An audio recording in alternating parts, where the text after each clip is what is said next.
Selamat siang, perkenalkan nama saya Robert Marco Bancin, NIM 2403-1035. Saya akan menjelaskan materi yang diberikan Bapak Eka, dosen pengampu saya, Pak Eka, yaitu dengan materi keselamatan olahraga renang.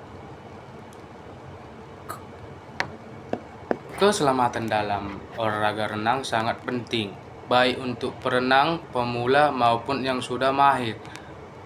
Beberapa hal yang perlu diperhatikan untuk menjaga keselamatan dalam renang adalah melakukan pemanasan. Sebelum berenang, memilih kolam dengan keadaan yang sesuai menggunakan alat bantu. Jika diperlukan, tidak berenang sendirian dan selalu waspada terhadap kondisi sekitar. Berikut adalah beberapa tips keselamatan yang lebih rinci. 1. Sebelum berenang. 1. Pemanasan. Lakukan pemanasan untuk menghindari kram otot dan cedera lainnya. Yang kedua, cek kondisi kolam. Periksa keadaan kolam dan pastikan tidak ada benda berbahaya di dalam air. Yang ketiga, peralatan.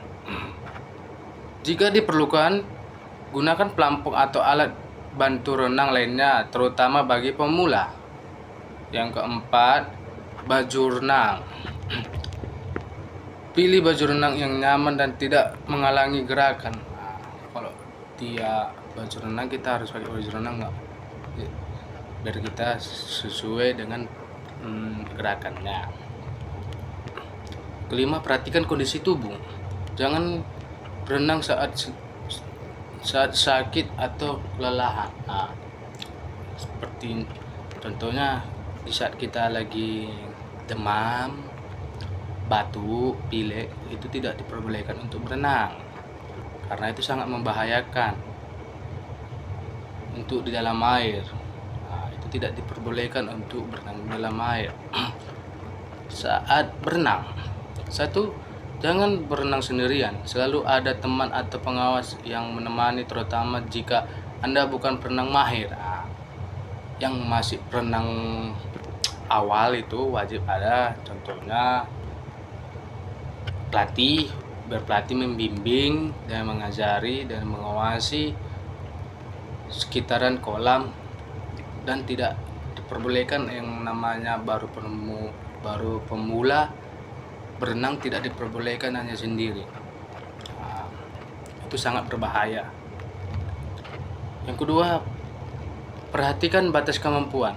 Jangan memaksakan diri berenang terlalu jauh atau terlalu lama. Itulah dia kemampuan. Itulah setiap perenang itu wajib ada kemampuan diri dan kemampuan tubuh, karena di saat kita berenang kita itu akan menjaga kondisi tubuh supaya dan kita menjaga kondisi pernapasan kita. Karena kalau kita tidak tahan lagi dan kita nggak kuat lagi, kita akan terjadi sesak napas dan tenggelam di dalam air. Baru perhatikan batas kemampuan. Jangan memaksakan diri untuk berenang yang jauh. Yang tadi disebutkan kan, hindari lari-larian. Bagian tepi kolam bisa licin, jadi hindari berlari-lari atau bercanda berlebihan. Contohnya dalam kolam, di tepi-tepi kolam itu dilarang berlari karena mengakibatkan, contohnya terjadilah berlari terpleset, kakinya keseleo, dia akan pasti akan ke dalam kolam. Itulah mengakibatkan cedera. jangan melompat sembarangan. Nah, periksa kedalaman dan kondisi air sebelum melompat. Nah, contohnya kan ada dia tempat ayunan yang lebih tinggi itu tidak diperbolehkan karena yang masih pemula, masih yang belum mengerti tentang terjunannya itu jangan, karena apalagi contohnya terjun dari atas ke bawah karena tidak tahu dari yang berenang pemula itu, maka kepala duluan dihantam. Nah, itulah dia. Baru jangan menyelam di air dangkal. Nah, air dangkal karena kan itu sangat berbahaya. Air dangkal bahaya, cedera kepala bisa terjadi jika menyelam di air yang terlalu dangkal. Nah, setelah berenang, satu, pendinginan. Lakukan gerakan pendinginan untuk mengembalikan kondisi tubuh seperti semula. Saat kita berenang, kita pendinginan supaya otot-otot tubuh kita ini seperti semula lagi. Nah, dua, keringkan tubuh. Keringkan tubuh dengan handuk dan ganti pakaian basah. Nah, itulah yang sangat dibutuhkan setiap setelah berenang. Kita membawa anduk. Nah, karena supaya kita, contohnya setiap berenang kita dalam kolam kan pasti kita otomatis mandi lagi, kita mandi air bersih dan kita mengelapkan badan kita, bersihkan badan kita dan mengelap badan kita menggunakan anduk yang bersih. Baru pentingnya pengawasan. Satu, pengawas air.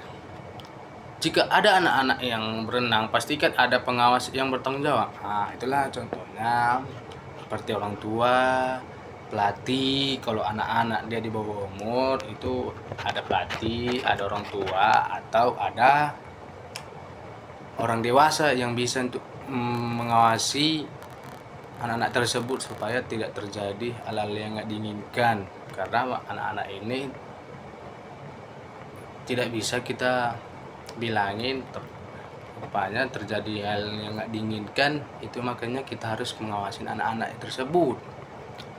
Baru perhatikan anak, awasin anak setiap saat, terutama di dekat air. Nah, itulah dia wajib diawasin, karena kalau tidak diawasin anak-anak ini terjadilah yang hal yang nggak diinginkan. Nah, 5 cara menjaga keselamatan diri saat berenang untuk pemula. Ialah saat pemula kan. Nah dia. 1. Perhatikan kedalaman kolam. Bagi yang sudah mahir berenang, kedalaman kolam mungkin tak akan menjadi masalah. Namun bagi yang masih dalam tak belajar, sebaiknya pilih keadaan kolam yang sesuai dengan kemampuan. Biasanya kolam renang memiliki kedalaman mulai dari 50 cm, 1 meter, 1,5 dan 2 meter hingga 4 meter agar terhindari dari bahaya. Pilihnya kolam yang tidak terlalu dalam, mungkin sekitar 50 cm atau 1 meter. 2. Lakukan pemanasan. Seperti olahraga pada umumnya, berenang sebaiknya diawali dengan gerakan pemanasan. Pemanasan penting dilakukan untuk mencegah risiko cedera, membuat lebih otot fleksibel sehingga tubuh lebih lentur, melakukan gerakan renang dan persiapkan sistem pernapasan. Yang ketiga, mengenakan perlengkapan renang yang sesuai. Berenang sejatinya bisa dilakukan dengan menggunakan pakaian apapun, namun pakaian katum atau kapas yang menyerap lebih banyak air yang membuat terasa berat saat menggunakan untuk berenang.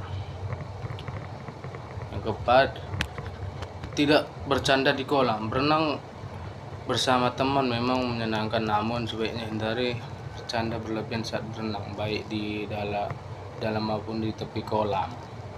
Yang kelima, pendinginan. Setelah berenang, lakukan pendinginan agar suhu tubuh dan letak jantung menurun secara tiba-tiba. Pendinginan dilakukan secara tergantung dari seberapa lama dan berapa berat aktivitas renang setiap orang. Sekian dari saya sampaikan materi keselamatan berenang. Itu sangat penting kita bagi seluruh yang orang berenang. Sekian dan terima kasih.